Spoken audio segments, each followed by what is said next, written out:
네, 오늘은 종교개혁이 있은 지 506주년이 되는 날입니다. 루터가 종교개혁의 횃불을 든 날이 바로 1517년 10월 31일이었기 때문입니다. 그래서 그날을 기념하자는 의미에서 한국교회가 매년 10월 마지막 주일을 종교개혁 주일로 드리고 있습니다. 종교개혁은 당시 로마 카톨릭 교회의 인본주의에 빠진 신앙을 다시 성경에 기록된 하나님의 말씀, 곧 신본주의로 되돌려 놓은 사건이라고 정의할 수 있습니다.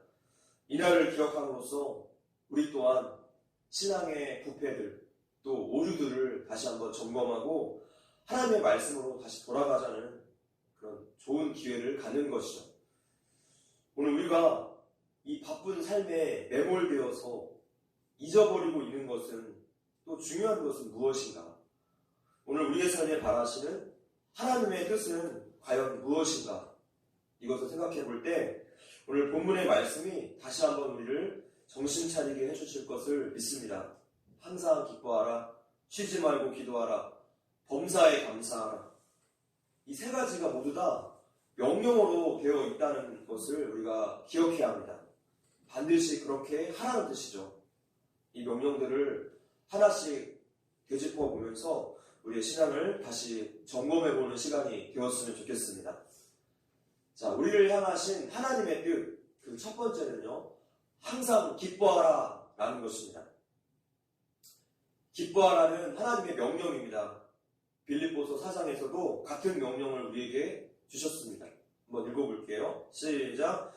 주 안에서 항상 기뻐하라. 내가 다시 말하노니 기뻐하라. 자, 사실 기뻐한다는 것은 자발적으로 감정이 일어나야 하는 것이지 억지로 한다고 되는 것은 아닌 것 같습니다. 본문 16절 말씀에서 중요한 것은 이 항상이라는 단어입니다. 항상. 자, 예수님을 안 믿는 사람들도 좋은 일 생기면 기뻐합니다. 그런데 항상이라는 단어는 좋은 날이건 힘든 날이건 상관없이 상황을 넘어서서 항상 기뻐하라는 것이죠. 사실 보통 힘든 일이 아니고 우리의 힘과 의지를 넘어서는 일이라고 할 수 있습니다. 자, 그러고 보면 하나님은 쉬운 명령은 하시지 않는 것 같아요. 예를 들어서 밥 많이 먹어라, 뭐 이런 것들. 하나님이 명령하시는 것은요, 죄성을 따라가는 인간이 본능적으로 하기 힘든 것들입니다. 서로 사랑하라, 원수도 사랑하라, 이런 명령들 말이죠. 항상 기뻐하라도 이와 마찬가지로 우리의 본성을 거스르는 일입니다. 잘 나갈 때 우리가 기뻐하는 것은 참 쉬워도 실패하고 가난하고 병들었을 때, 인생이 외롭고 너무나 힘들 때 기뻐한다는 것은 너무나 어려운 일이죠. 그런데 하나님께서 항상 기뻐하라 라고 말씀하세요. 잘 될 때나 못 될 때나 항상 기뻐하는 것은 우리의 힘으로 어렵습니다. 믿음과 성령님이 주시는 능력이 아니고서는 불가능한 일일 것입니다. 항상 기뻐한다는 것은 억지로, 위선으로, 가식으로 쉬어라 라는 말이 아니라 모든 상황 속에 숨겨진 하나님의 복을 바라보라 라는 의미가 있습니다. 모든 상황이라는 것은 당장에 우리 눈에 보기에도 영 안 좋은 그런 상황들까지 다 포함하는 것이죠. 한 가지 분명한 것은 하나님은 우리를 너무나 사랑하시는 분이시고 그분은 실수가 절대로 없으신 분이라는 사실입니다. 그렇기 때문에 힘든 상황 속에서도 믿음의 눈으로 하나님의 그 선한 뜻이 있음을 믿으라는 것이죠. 항상 기뻐하기 위해서 우리는 인생을 바라볼 때 인생 바라보는 시각을 바꿀 필요가 있습니다. 조금만 다른 시각에서 보면 우리가 당연시하고 있는 것들이 사실은 너무나 감사한 것들이기 때문입니다. 구약 성경은 이 보라라는 동사를 구분해서 사용하고 있습니다. 두 가지 단어를 쓰는데요. 블레포와 호라오라는 단어를 사용하고 있습니다. 먼저 블레포라는 단어는 그저 육안으로 보는 것, 근시안적인 눈으로 이것을 상황만을 바라보는 것을 뜻해요. 그러니까 절망하고 좌절하는 그런 길로 가는 불신앙인 것이죠. 반면에 호라오라는 것은 영적으로 보는 거예요. 믿음으로 보는 것, 본질을 보는 것을 뜻합니다. 성경에 기록된 모든 하나님의 사람들은 이렇게 호라오로 현실을 바라보았습니다. 하나님의 약속과 그분의 일하심을 바라본 것이죠. 호라오로 삶을 바라보니까 집착하지 않게 됐어요. 염려하지 않게 되고 평안할 수 있었던 것입니다. 우리 성도들이 어떤 같은 일을 만나 할지라도 블랙홀로 바라보는 성도와 호라오로 바라보는 성도의 삶은 너무나 다를 수밖에 없죠. 요즘에 우리나라에 대한 실망과 또 불만을 토로하는 사람들이 참 많습니다. 그러나 우리나라에 아직까지 희망이 있는 것은 기도하는 성도들이 있기 때문이에요. 이 짧은 시간에 산업화와 민주화 두 가지를 동시에 이뤄낸 나라는 전 세계 우리나라밖에 없습니다. 전무후무한 일이죠. 미국과 영국 같은 경우에 이 서구 선진국들은 민주주의가 장착하기까지 수백 년이 걸렸음을 우리가 감안했을 때 우리나라는 정말 놀라운 나라입니다. 그 원동력이 바로 기도에 있었던 거예요. 믿음으로 기도하는 성도들이 그 안에 있었어요. 지금 여러 가지 갈등과 어려움들이 있겠지만 하나님께서 이 나라를 더 정결하고 또 건강하게 만들어 가시는 과정이라고 믿습니다. 우리는 하나님의 공의로우신 그 일하심을 기대하면서 기쁨으로 살아야 할 것입니다. 또 한 가지 우리가 힘들어하는 그 문제를 오히려 부러워하는 사람들도 참 많다는 사실이에요. 군인 교회에서 목회하시는 한 목사님께서 잊지 못할 이야기를 저에게 해주셨습니다. 신병교육대에 어떤 교회 찬양팀이 방문을 했는데 이 신병교육대는 군대 갈 나이가 돼서 억지로 군대에 끌려와서 아주 강한 훈련을 받다가 지치고 힘들어서 불평불만이 가장 많을 때라고 합니다. 근데 이 찬양팀의 멤버 중 한 사람이 뇌성마비를 앓고 있는 청년이었는데 신병들 앞에서 아주 땀을 뻘뻘 흘리면서 찬양을 열심히 하는 그 청년이 이제 마이크를 잡고 잠깐 간증을 할 기회가 있었습니다. 더듬더듬 겨우겨우 한마디를 하는 거예요. 여러분 힘드시죠? 하지만 잘 견디세요. 저는 여러분처럼 군대 가고 싶어요. 근데 갈 수 없어요. 순간 그 신병교육대 위문장이 아주 숙연해졌다고 합니다. 왜 군대를 와서 고생을 해야 하는지, 왜 나는 좀 더 편한 곳으로 배치받지 못했는지, 인생이 참 불공평하다 생각했던 그 청년들에게 군대에 가고 싶어도 가지 못하는 뇌성마비 청년이 있다는 사실이 가슴 찡하게 다가왔던 것이죠. 많고 적음으로, 강함과 약함으로 공평과 불공평을 논해서는 안 됩니다. 더 열악한 환경에서 있는 사람들이 얼마든지 있기 때문이죠. 우리가 그토록 때려치우고 싶어하는 바로 그 직장, 이 직장에 취직하는 것이 소원인 사람들도 얼마나 많겠습니까? 헬조선, 흑수저 하면서 욕하는 이 나라에 와서 사는 것이 소원인 탈북자들, 또 제3세계 난민들이 얼마나 많은지 아십니까? 우리나라로 붙잡혀와서 감옥살이 하고 있는 그 소말리아 해적들은 형기가 다 끝나고 가난과 폭력만 남은 본국으로 돌아가느니 계속 여기서 머물고 싶다는 말을 했어요. 어떤 상황이든지 하나님을 믿고 기뻐하는 것이 하나님의 뜻을 우리의 삶에 풀어놓는 길입니다. 고난과 시련의 역사를 거쳐온 탓에 우리 한국교회 성도들의 신앙에는 강인함과 이 처절함이 있는데 가장 부족한 것이 있다면 바로 기뻐하는 일이 아닐까 생각해 봅니다. 거룩한 기쁨, 또 건강한 유머가 우리 삶에 넘쳤으면 좋겠습니다. 여러분들 무쌍이라는 말 아시죠?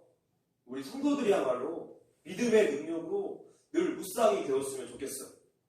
늘 호라오로 상황을 바라보아야지 우리가 기뻐할 수 있는 것이죠. 할렐루야. 우리가 힘들 때에도 기뻐할 수 있는 것은 다름이 아니라 우리 안에 성령님이 계시기 때문입니다. 그 성령님의 능력으로 기뻐할 수 있는 것이죠. 세상은 항상 현실이 진흙탕처럼 힘들다고 그렇게 생각하게 만들어요. 그것이 우리의 대적, 마귀가 늘 우리에게 심어주는 생각입니다. 그러나 우리 안에 계신 성령님께서 그 진흙탕 속에 숨겨놓으신 하나님의 진주를 발견하게 하세요. 그래서 성도가 항상 기뻐할 수 있는 것이죠. 우리에게 아들 예수님을 내어주셨고 또 영원한 생명을 주신 하나님께서 이미 천국 백성 된 우리들에게 세상에 이런 힘든 일 좀 넉넉하게 이기라고 말씀하세요. 아무런 도움도 주지 않으면서 명령만 내리는 그런 나쁜 리더가 아니라 하나님은 우리 안에 직접 오셔서 우리 인생 가운데 직접 오셔서 새 힘과 믿음과 평안과 용기를 주시는 분이시기 때문이에요. 그래서 기쁨이라는 것은요, 환경이 주는 것이 아니라 우리 안에 믿음에서 우러나오는 것이죠. 구원받은 너희들에게 이미 세상이 줄 수 없는 평안, 세상이 줄 수 없는 기쁨이 있잖아요. 그것을 항상 누리렴. 항상 기뻐한다는 것은 바로 이러한 뜻입니다. 호라고 삶을 바라보십시오. 자, 두 번째, 우리를 향하신 하나님의 뜻, 바로 쉬지 말고 기도하라입니다. 자, 어떤 상황에서도 항상 기뻐할 수 있는 그 유일한 비결은 방금 우리에게 명령하신 것처럼 쉬지 말고 기도하는 일에 있어요. 걱정과 근심으로부터 자유할 수 있는 길은 쉬지 말고 기도하는 것입니다. 우리가 기도한다는 건 굉장히 부담스럽게 여겨요. 그러나 이러한 시간을 부담으로 생각할 필요가 없는 것이 어차피 우리는요, 기도 안 하면 그 시간에 뭐 하고 있죠? 우리는 그 시간에 걱정하고 있어요. 염려하고 있습니다. 기도 시간과 걱정 시간은 정확하게 반비례해요. 쉬지 말고 기도하는 사람은 모든 것을 하나님 손에 맡기는 사람입니다. 이사야서 말씀에 한번 읽어볼게요. 자, 시작. 예루살렘이여, 내가 너의 성벽 위에 파수꾼을 세우고 그들로 하여금 주야로 계속 잠잠하지 않게 하였느니라. 너 여호와께로 기억하시게 하는 자들아, 너희는 쉬지 말며 또 여호와께서 예루살렘을 세워 세상에서 찬송을 받게 하시기까지 그로 쉬지 못하시게 하라. 놀라운 표현이 나옵니다. 우리가 쉬지 말고 기도해서 그로 쉬지 못하시게 하라 라고 말씀하고 있어요. 우리가 쉬지 말고 기도하면 하나님께서도 우리를 위해서 쉬지 않고 일하시기 때문입니다. 하나님은 언제나 사람을 통해서 일하시기 때문이에요. 반대로 우리가 기도를 멈추면 어떻게 될까요? 마귀가 아주 쉬지 않고 활기차게 일하기 시작할 거예요. 마귀의 일을 막고 묶어버리는 것은 기도밖에 없습니다. 우리가 기도를 하지 않고 어떤 일을 진행하며 그냥 우리가 일을 하는 거예요. 근데 우리가 기도하고 일을 진행하며 하나님이 일하시게 됩니다. 하나님이 일하시는 그 능력이 우리보다 훨씬 탁월하시기 때문에 지혜로운 성도라며 어떤 문제 때문에 내가 일을 진행하는 시간보다도 기도하는 시간을 더 늘릴 거예요. 하나님보다 내가 일하는 것이 더 잘 될 거야 라고 믿기 때문에 기도하지 않는 것이죠. 이 모습이 얼마나 불신앙적이고 또 어리석은 모습이겠습니까? 왜 성경은 열심히 기도하라 이렇게 명령하지 않고 쉬지 말고 기도하라 라고 말씀하고 계실까요? 쉽게 말해서 이것은 벼락치기 하지 말고 성실성을 뜻하고 있는 거예요. 성실성은 하나님의 성품이죠. 우리가 운동 경기를 보면 흐름이라는 것이 있습니다. 이기고 있을 때는 어떻게든지 이 흐름 놓치지 말고 끝까지 몰아붙여야 하고, 지고 있을 때는 어떻게든지 상대쪽 흐름을 끊어 놓아야 돼요. 그래서 감독들이 작전 타임을 자주 부르는 거죠. 상대의 흐름을 끊어버리고 우리 팀의 전열을 다시 재정비할 틈을 주는 것입니다. 우리의 영적인 세계도 똑같습니다. 기도를 멈추면 안 되는 것이 영적인 흐름이 끊어지면 다시 끌어올리기가 너무나 힘들기 때문에 어제의 부흥 또 어제의 그 은혜에 받은 것에 취해서 오늘 잠깐 기도를 끊어놓으면 순식간에 무너질 수밖에 없어요. 강대한 여리고성을 무너뜨려 놓고서도 그 미약한 아이성에서 참담하게 패배한 이스라엘 백성들처럼 또 갈멜산에서 850명의 바알 아세라 선지자들과 대결해서 이겼으면서도 단 한 사람 왕후 이세벨이 무서워서 도망간 이 엘리야 선지자처럼 말이죠. 여러분, 목회자들이 언제 가장 많이 죄를 짓는 줄 아십니까? 주일 지나고 월요일에 가장 죄를 많이 짓는다는 통계가 있었어요. 왜냐하면 보통 이제 목회자들이 월요일에 쉬기 때문이죠. 주일에 하루 종일 교회에서 하얗게 불태우고 이제 월요일에 좀 마음 먹고 쉬다가 그렇게 죄로 넘어지게 된다는 거예요. 저는 다행히 또 감사하게도 월요일에 일을 해야 하기 때문에 이런 면에서 참 감사해요. 다윗 왕이 밧세바를 왕궁 옥상에서 바라본 것처럼 여유가 있을 때 죄의 유혹도 함께 온다는 사실을 항상 기억하면서 우리가 철저하게 경계해야 할 것입니다. 100년의 영광을 가진 교회라고 할지라도 기도를 쉰다면 순식간에 무너질 수밖에 없어요. 우리 개개인 성도들은 말할 것도 없겠죠. 느헤미야를 한번 보십시오. 정말 뛰어난 행정 관료였지만 밤낮으로 민족을 향해서 하나님께 기도했어요. 다니엘 보십시오. 총리 대신이었으니까 하루의 삶이 얼마나 바빴겠어요. 우리보다 훨씬 더 바빴을 거예요. 이 바쁜 그 일정 속에서도 하루에 3번씩 모든 우선순위에 기도를 놓고 집중해서 하나님께 기도했다고 나오지 않습니까? 우리 예수님은 어떻습니까? 틈만 나면 자주 산에 올라가셔서 밤새 기도하셨어요. 자, 이렇게 믿음의 선배들의 삶은 누구나 다 멈추지 않는 기도의 삶이었습니다. 성령 충만한 사람은 기도를 많이 하는데도 불구하고 여전히 기도에 목말라 해요. 그래서 조금이라도 시간이 나면 또 기도합니다. 기도하는 것을 즐거워하고 또 다른 것을 포기하고서라도 더 많이 기도해요. 왜일까요? 기도하는 시간이 세상에서 가장 행복한 시간, 평안한 시간임을 경험해봤기 때문이에요. 현재 우리 성광교회는 아주 중요한 시기에 와 있다고 생각합니다. 코로나를 지나오면서 너무나 정체된 이 영적인 습관들 또 환경들을 돌파할 수 있는 아주 좋은 기회가 생겼습니다. 본사 취임식과 은퇴식이 지금 다가오고 있는데 계획을 하고 또 기다렸던 일들이 막히게 된 때도 있었습니다. 이제는 하나님의 때가 되어서 주신 이 소중한 기회를 그냥 날려버릴 수 없어요. 철저하게 쉬지 말고 기도로 준비하면서 이번의 기회가 우리가 기도가 습관이 되는 좋은 기회가 되었으면 좋겠습니다.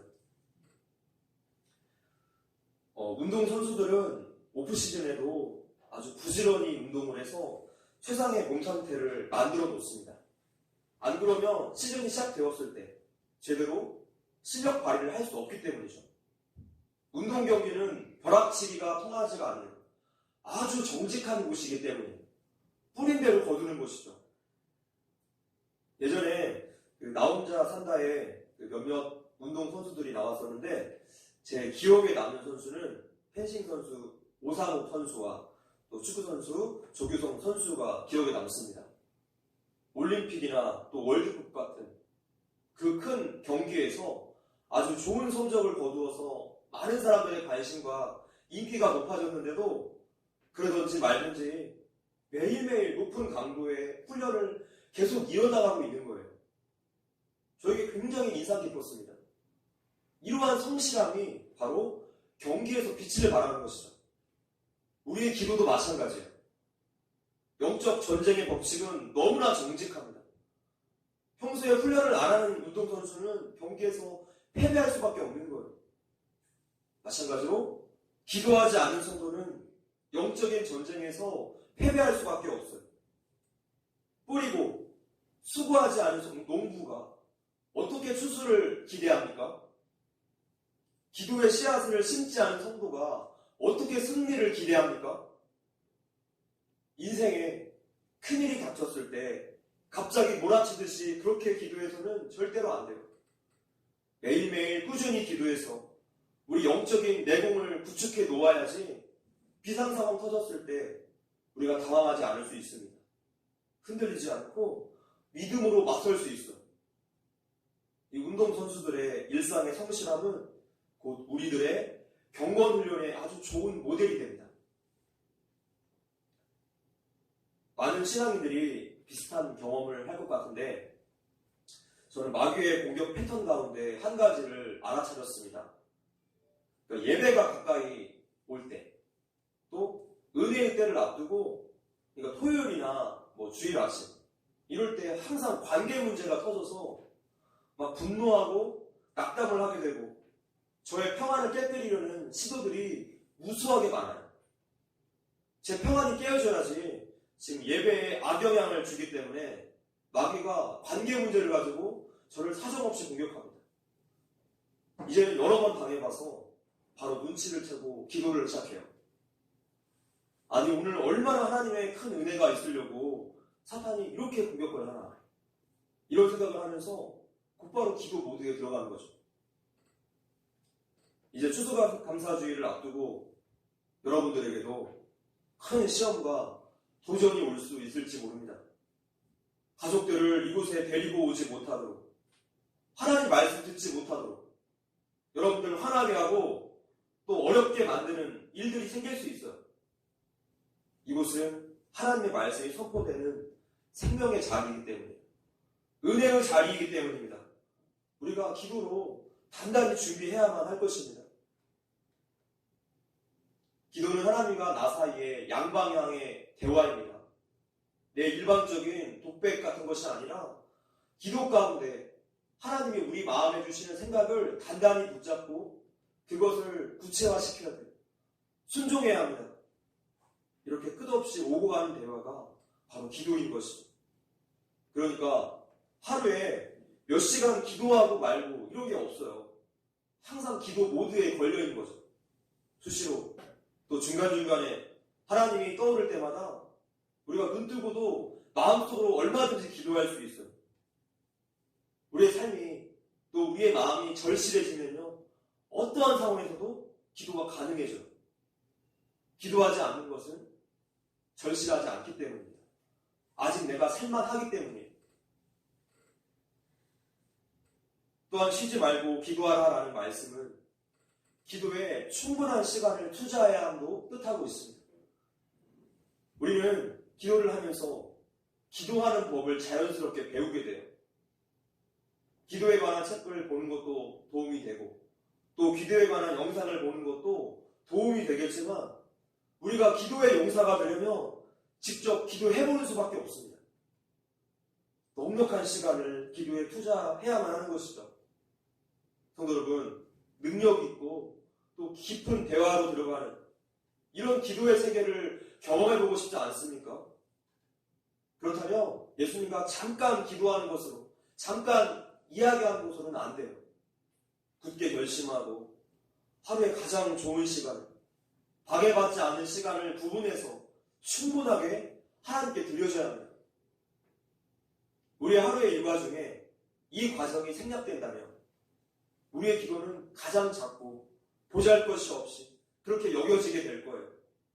뒷순서로 미루다가 어느덧 그냥 넘겨버리는, 가끔 기도를 한다고 해도 별 기대와 믿음이 없는 그런 형식적인 기도로 끝날 거예요. 뿌린 대로 거두는 원리, 우리가 하는 기도에서 가장 뚜렷하게 나타날 수 있습니다. 기도의 골방을 찾았다가 그냥 서둘러서 빠져나가는 것은 사실 우리 자신을 속이는 일이 됩니다. 하나님, 저 출석 도장 찍었죠? 안녕히 계세요. 우리의 기도가 이런 모습이라면 우리의 경건 생활은 절대로 훈련되지 않을 거예요. 우리가 영적으로 누더기를 걸치고 사는 것은 기도가 너무나 부족하기 때문입니다. 영적으로 우리가 너무나 쉽게 지치고 눌리는 것도 기도가 충분하지 않기 때문이에요. 우리가 항상 불안해하고 걱정이 많은 것은 우리의 문제들을 너무나 열심히 집중해서 생각하기 때문입니다. 그러나 쉬지 말고 기도하면 반대로 하나님을 더 많이 생각하게 되겠죠. 우리가 문제에 대해서 아예 생각을 안 할 수는 없겠지만 기도의 사람은 하나님을 문제보다 더 많이 생각하기 때문에 그 문제에 대해서 마음속에 압박을 받지 않게 돼요. 그래서 기도의 사람은 인생을 보는 눈이 다르고 세상을 보는 눈이 다르고 또 사람을 대하는 태도조차도 다를 수밖에 없는 것이죠. 모든 면에서 여유가 있기 때문입니다.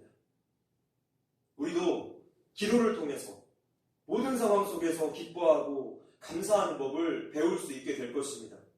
쉬지 말고 꾸준히 충분히 기도하십시오. 아멘이십니까? 우리의 영적인 습관들, 이 체질을 바꿔야 합니다. 마지막 세 번째, 우리를 향하신 하나님의 뜻은 바로 범사에 감사하는 것입니다. 한번 읽어볼까요? 시작. 범사에 감사하라.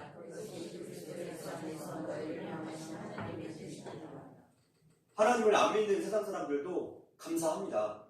정말 고마워는 하죠. 뭔가를 베풀어주면 감사합니다. 그런데 하나님의 사람은 범사에, 모든 상황에 감사합니다. 이 말씀은 우리가 좌천되었거나 사업이 잘 안 될 때에도 건강이 안 좋을 때에도 감사한다는 뜻이에요. 우리가 범사에 감사할 수 있는 것은 극기와 같은 그런 개념이 아니에요. 힘든 상황인데 어쩔 수 없이 하라고 했으니까 감사하는 이런 개념이 아닙니다. 하나님의 사람이 범사에 감사할 수 있는 것은 우리 삶에 일어나는 모든 사건들이 우연히 일어난 것이 아니라 역사의 주관자, 우리 인생의 주관자이신 하나님이 절대로 실수하지 않으신다는 것을 믿기 때문이에요. 그러니까 성도들은 믿음으로 범사에 감사할 수 있는 것이죠. 감사는요, 현재 진행형입니다. 범사에 감사하는 것은 지금 나에게 일어나고 있는 일들이 이 모든 일 속에서 하나님께서 역사하고 계심을 인정하는 거예요. 지금은 과정이고 끝이 아님을 기억하는 것입니다. 감사는 나의 현재, 이 순간순간을 하나님의 선물로 알고 진심으로 감사드리는 것이죠. 감사는 또한 과거를 은혜로 해석하는 것입니다. 모든 사람들에게는 과거에 실패한 기억들이 있을 거예요. 상처받은 기억들이 있습니다. 어떤 사람은요, 과거의 상처를 계속 끄집어내서 곱씹고 그렇게 현재에도 불행하게 살아갑니다. 그러나 하나님의 사람은 과거에 일어났던 모든 상처와 실패들조차 하나님의 섭리 안에 있는 재료들이었음을 인정하고 감사하게 돼요. 창세기 말씀 한번 읽어볼게요. 시작. 당신들이 나를 이곳에 팔았으므로 근심하지 마소서. 한탄하지 마소서. 하나님이 생명을 구원하시려고 나를 당신들 앞서 보내셨나이다. 요셉의 이야기죠. 그는 청소년 시절에 형들에게 노예로 팔리게 된 그 아픈 상처와 과거가 있는 사람이었습니다. 그러나 요셉은 하나님께서 이 사건을 통해서 나를 이집트에 인도하시고 총리의 자리까지 앉히셔서 온 세계에 있는 기근을 해결하도록 하셨다고 그렇게 고백합니다. 자신의 과거를 포함한 모든 일들이 하나님의 섭리였음을 고백하고 있어요. 그러면서 자기를 노예로 팔았던 형들을 용서하게 되죠. 우리의 아픈 과거의 기억들, 또 현재의 고난들도 하나님의 섭리가 이루어진 도구들임을 믿고 감사를 선포하십시오. 그러면 우리는 영적으로 자유해지고 소망의 미래로 다시 나아갈 수 있게 됩니다.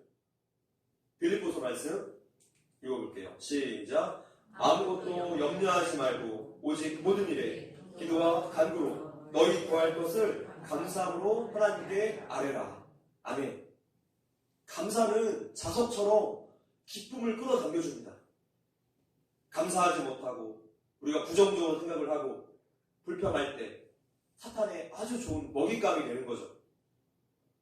감사는 또한 미래지향적이에요. 성경에서 감사를 이야기할 때 의외로 아직 이루어지지 않은 미래에 대해서 감사를 먼저 드린 그 이야기가 참 많습니다.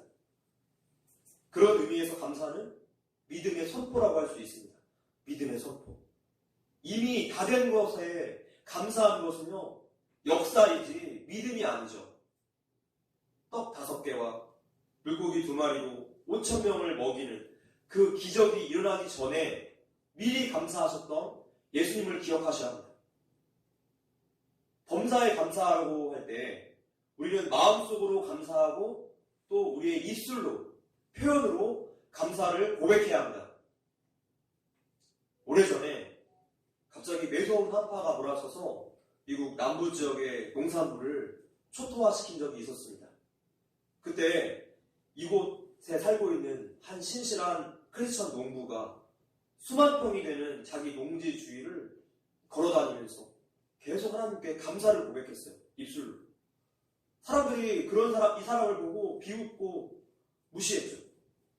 그런데 매서운 서리가 내린 뒤에 다른 지역 농작물들은 다 얼어붙어서 버리게 되었는데 감사를 고백한 그 농부의 농작물들만 아주 건강하게 잘 버텨냈던 거예요. 동네 사람들이 이것을 보고 누가 보이지 않는 거대한 비닐하우스를 씌운 것 같았다 라고 고백했어요. 지금 이 농부의 감사 때문에 주변의 이웃들이 하나님의 살아계심을 경험하고 또 그분을 고백하는 자리까지 이르게 되는 것이죠. 어려운 상황 속에서 믿음으로 먼저 감사하는 사람에게 하나님께서 아주 특별한 보호막을 쳐주십니다. 이 시대에도 하나님의 놀라운 이적들이 여전히 일어나고 있어요. 항상 기뻐하고 쉬지 말고 기도하고 범사에 감사하는 것. 이 말씀은 3가지 말씀이 아니라 한 가지 패키지로 생각하셔야 돼요. 왜냐하면 하나를 하게 되면 다른 2개도 따라오게 되고 하나가 안 되면 나머지도 다 무너지기 때문입니다. 어떤 상황 속에서도 하나님은 실수가 없으심을 믿고 늘 믿음으로 기뻐하면서 항상 숨쉬는 것처럼 그렇게 기도 모드에 걸려있는 사람은 범사에 감사하는 것이 자연스럽게 될 것입니다. 말씀 맺겠습니다. 오늘 하나님께서 우리에게 주시는 그분의 뜻은 다른 것에 있는 것이 아니라 우리의 삶의 태도를 바꾸는 것이 본질입니다. 우리는 보통 하나님의 뜻이라고 말을 하면 우리 미래에 대한 그림을 생각하게 돼요. 내가 누구와 결혼을 하는 것이 하나님의 뜻일까? 내가 어디에 가서 일하는 것이 하나님의 뜻일까? 내가 무슨 사업하는 것이 하나님의 뜻일까? 이런 청사진, 미래의 청사진들을 그려봅니다. 근데 오늘 본문이 말씀하는 하나님의 뜻은 무엇이 아니라 어떤 자세로 사는가를 강조해 주시고 있어요. 세상과 우리 인생의 미래는 오직 하나님이 주관하십니다. 그렇다면 우리에게 중요한 것은요, 자세이고 마음의 그릇이에요. 항상 기뻐하고 쉬지 말고 기도하고 범사에 감사하는 것은 오늘 우리의 마음 그릇을 준비하는 것을 말합니다. 오늘 본문 그 끝절을 보면은 너희를 향하신 하나님의 뜻이라. 너희를 향하신. 즉 그것이 너희를 위한, 우리를 위한 하나님의 뜻이라는 거예요. 자, 그 당시에 이 권면을 받았던 데살로니가 성도들은 믿음의 열정도 있었고 순수했지만 아직 신앙이 얼마 되지 않아서 믿음이 어렸습니다. 게다가 그 당시에 사회적인 핍박과 어려움도 있었어요. 그래서 어떻게든 예수님을 붙들고 그 어려운 핍박의 현실을 극복해 보려고 했습니다. 그때 많은 사람들이 성급한 재림론에 빠지게 되죠. 당시 예수님께서 돌아가신 지 30년 정도밖에 되지 않았기 때문에 예수님이 언제 다시 오실 것인가? 이것이 그들의 지대한 관심사였고 매일매일 직면해야 하는 현실의 고난에서 어떻게든 도망가고 싶었어요. 그러니까 종말론적인 신앙이 이제 현실 도피형 신앙으로 변질이 된 것이죠. 그런데 하나님께서 너희들 미래가 어떻게 될 것인가 묻지 말고 오늘 하루하루를 하나님의 코드대로 살라고 명령하시는 거예요. 그것이 우리가 인생에서 승리하는 비결입니다. 성도 여러분, 시간을 내어서 충분히 하나님과 교제하십시오. 우리의 인생은 절대로 혼자 사는 것이 아닙니다. 최고의 이거자 되신 하나님께서 우리를 절대 놓지 않고 이끌고 계세요. 그래서 우리가 걱정할 것이 없습니다. 하나님 안에 있으면 어떤 상황에서도 기뻐하고 감사할 수 있습니다. 아멘. 이 시간 나의 기도하는 것보다 함께 찬양하면서 또 기도하겠습니다.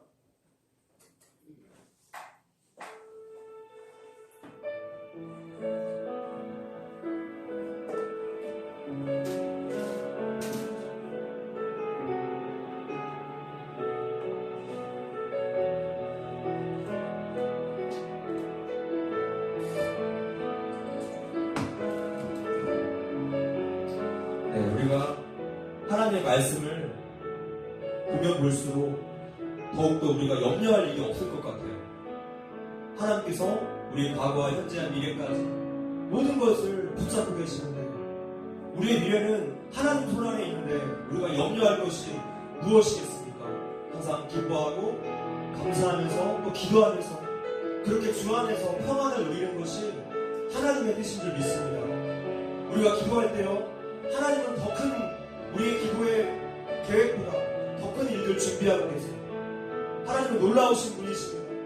우리의 상식을 벗어나시고 우리의 생각을 넘어가시는 분이세요. 그런 하나님의 일하심을 기대하면서 이 고백 드립시다.